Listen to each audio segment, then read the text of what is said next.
எல்லை தாண்டி சென்றதாக ராமேஸ்வரம் மீனவர்கள் 10 பேர் சிறைப்பிடிப்பு. யாழ்ப்பாணம் துறைமுகத்திற்கு அழைத்துச் சென்று இலங்கை கடற்படை விசாரணை. டெல்லியின் புதிய முதலமைச்சராக ரேகா குப்தா தேர்வு. துணைநிலை ஆளுநரை சந்தித்து ஆட்சி அமைக்க உரிமை கோரினார்.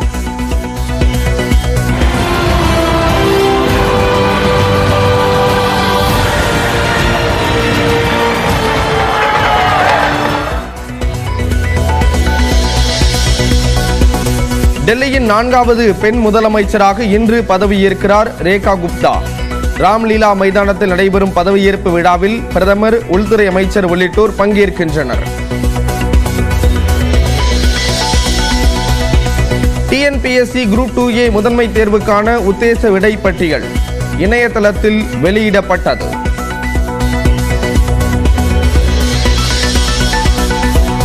$32,000 பணியிடங்களுக்கான ரயில்வே தேர்வுக்கு விண்ணப்பிக்க கால அவகாசம். நாளை மறுநாள் கடைசி நாளாக இருந்த நிலையில் மார்ச் 1 வரை விண்ணப்பிக்கலாம் என அறிவிப்பு.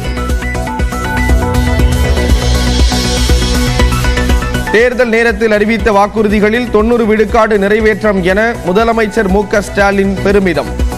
அறிவிக்காத பல திட்டங்களையும் நிறைவேற்றி இருப்பதாகவும் சென்னையில் நடந்த நிகழ்ச்சியில் பேச்சு. ஆந்திரா உள்ளிட்ட 5 மாநிலங்களுக்கு பேரிடர் நிதி விடுவிக்கப்பட்ட நிலையில் தமிழ்நாட்டிற்கு நிதி ஒதுக்காத மத்திய அரசு. தமிழ்நாடு தொடர்ந்து வஞ்சிக்கப்படுவதாக துணை முதலமைச்சர் உதயநிதி ஸ்டாலின் குற்றச்சாட்டு.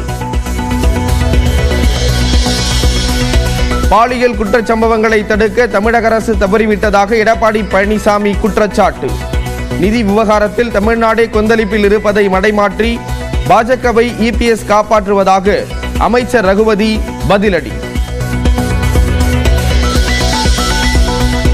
தமிழகத்தில் பாஜக ஆட்சிக்கு வந்தால் மகளிருக்கு மாதம் 2,500 ரூபாய்க்கு மேல் உதவித்தொகை வழங்கப்படும். கரூரில் நடந்த மத்திய பட்ஜெட் விளக்க பொதுக்கூட்டத்தில் அண்ணாமலை உறுதி. சென்னை அருகே தொழிற்சாலை அமைக்கிறது ஜப்பானின் முராட்டா நிறுவனம். ஐபோனின் முக்கிய உதிரி பாகங்களை தயாரிக்க உள்ளதாக தொழில்துறை அமைச்சர் டிஆர்பி ராஜா அறிவிப்பு.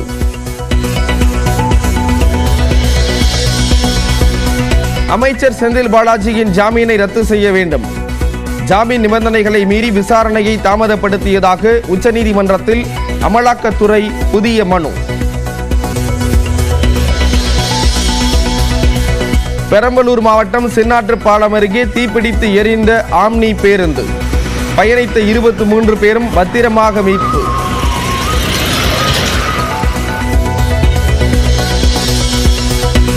சிவகங்கை மாவட்டம் இளையான்குடி அருகே பள்ளிக்கு சென்ற 2 சிறுமிகள் கண்மாயில் சடலமாக மீட்பு. அலட்சியமாக செயல்பட்டதாக தொடக்கப்பள்ளி ஆசிரியை உட்பட 2 மீது நடவடிக்கை. ராஜஸ்தானில் பயிற்சியில் ஈடுபட்ட பளுதூக்குதல் வீராங்கனை உயிரிழப்பு. 270 கிலோ எடையை தூக்கும் போது கழுத்தில் விழுந்ததால் நேர்ந்த சோகம்.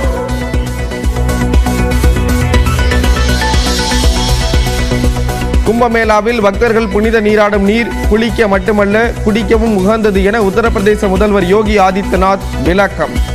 நீரின் தரத்தை மாசு கட்டுப்பாட்டு வாரியம் தொடர்ந்து கண்காணித்து வருவதாக சட்டப்பேரவையில் பேச்சு.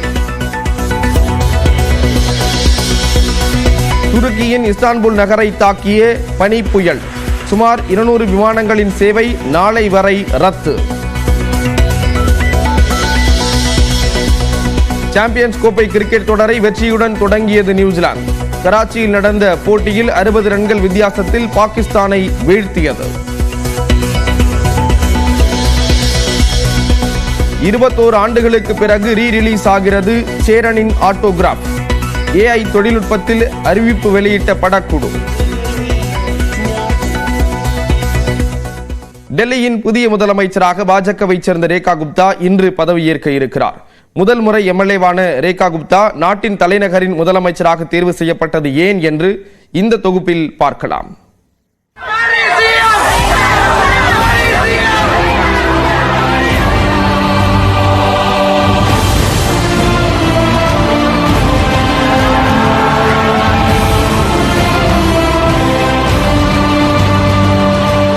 170 உறுப்பினர்களை கொண்ட டெல்லி சட்டப்பேரவைக்கு கடந்த 5ஆம் தேதி தேர்தல் நடைபெற்றது.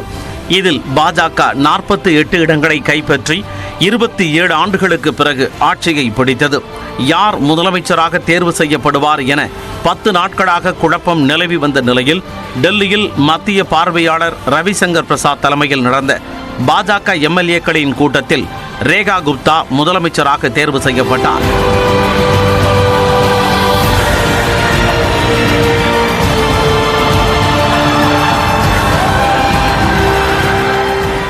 அதைத் தொடர்ந்து துணைநிலை ஆளுநர் சக்சேனாவை சந்தித்து ரேகா குப்தா ஆட்சி அமைக்க உரிமை கோரினார்.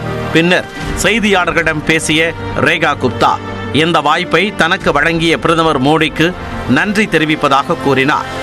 आदरणीय मोदी जी को, अपनी पार्टी के शीर्ष नेतृत्व को और दिल्ली की जनता को, जिन्होंने ये मौका 27 साल बाद दिल्ली में एक नया अध्याय जो शुरू हो रहा है. டெல்லி ராம்லீலா மைதானத்தில் இன்று நண்பகல் 12:30 மணிக்கு துணைநிலை ஆளுநர் புதிய முதலமைச்சர் ரேகா குப்தாவிற்கு பதவி பிரமாணம் செய்து வைக்கிறார். இவருடன் பர்வேஸ் சாஹிப் சிங், கபில் மிஸ்ரா உட்பட 6 பேர் அமைச்சர்களாக பதவியேற்க உள்ளதாக கூறப்படுகிறது. பதவியேற்பு விழாவில் பிரதமர் மோடி, உள்துறை அமைச்சர் அமித்ஷா, பாஜக ஆளும் மாநில முதலமைச்சர்கள் பங்கேற்க உள்ளனர். 50 வயதான ரேகா குப்தா ஹரியானா மாநிலத்தில் பிறந்தவர். மாணவ பருவத்தில் RSSின் மாணவர் அமைப்பான அகில பாரத வித்யார்த்தி பரிஷத் அமைப்பில் தீவிரமாக செயல்பட்டு வந்தார்.